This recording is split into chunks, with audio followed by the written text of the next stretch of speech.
2011 at the Boots and Bourbon event, and I'm standing next to Associate Master Distiller Eddie Russell of Wild Turkey.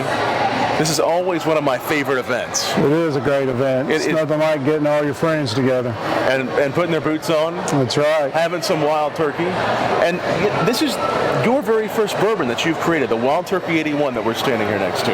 Yeah, the 81 was definitely my ideal. What I was looking for was, to get a younger generation into the market, get the ladies into the market, something a little lighter. I wanted to get that great taste of Wild Turkey, but something a little lighter, not quite as big and bold. And you created Wild Turkey 81 proof. This just came out a few months back. Exactly. What have people been saying about it? So far, everything's been super for us. We sent out some samples to some writers, and all the feedback was really good. The people that I've tasted it with, we actually just won a best-in-class gold medal with it, which was super right out of the gate.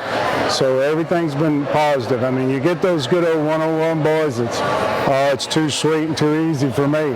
But I wasn't making it for them. Jimmy's got those guys, and we've got those guys with the 101 and rare breed. What I'm looking for is a younger generation that wants something with great taste, but a little lighter on the finish.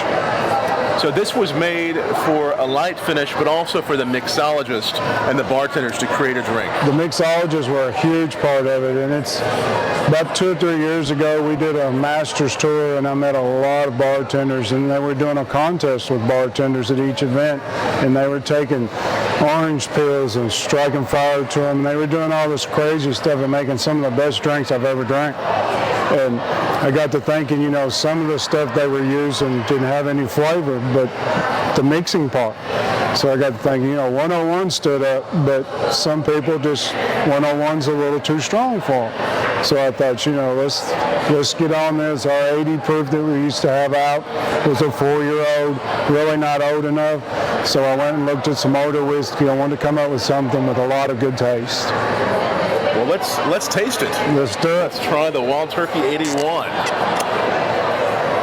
Now, is this one of the first new Wild Turkey releases that you all had in a while? Next to the limited edition, like the... yeah, we do the limited edition every now and then, but it's Russell's Reserve back in the late 90s, I guess. That was the last of it. So this is, well, cheers. Cheers to your new creation. Thank you. Wild Turkey 81.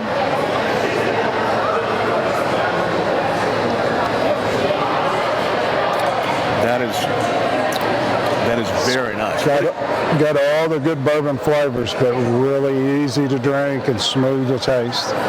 And there's a fruitiness kind of that comes through at the end? There's a little fruitiness, and that's what I sort of liked about it. There's also some smokiness, which I like because it means age and aged right. But there's several different tastes. As the more you taste it, a lot of different tastes come through. Those natural vanillas and caramels, a little floral at times, even a little spice, a little tobacco or something every now and then. So I like those bourbon flavors.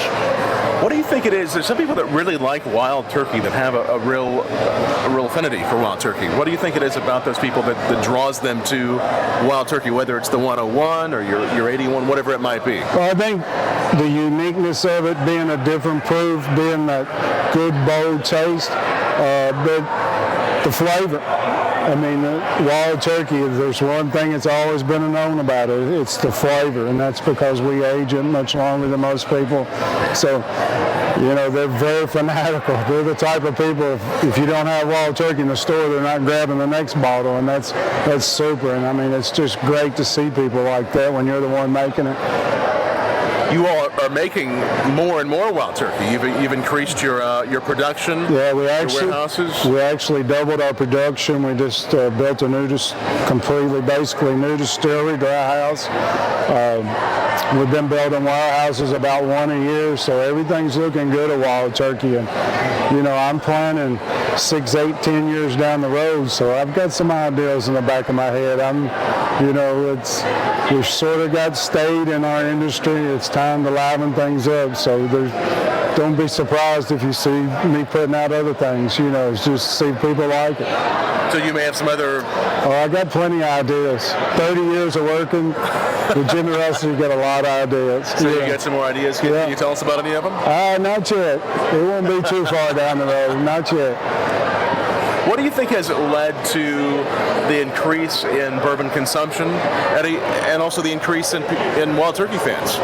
Well, I think, the bourbon industries, the way the economy is, our industry is really not affected too bad, but they want to spend their dollar on something good, so that's helped. I think people are more American now. I think there for a while it was other, things from other places, but now people think more about American products. I'd tell you one of the huge deals is the Kentucky Bourbon Trail. I mean, we're getting visitors just 7 days a week, some days 600 or 700 a day.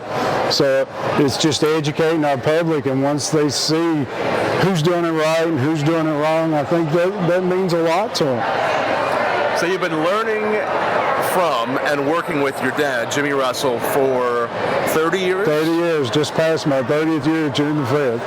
And he's been in the business for 57? Yeah, he's getting ready to head in his 58th. 58th? Yeah. You've learned a lot from him, but do you think there's anything that you've taught him?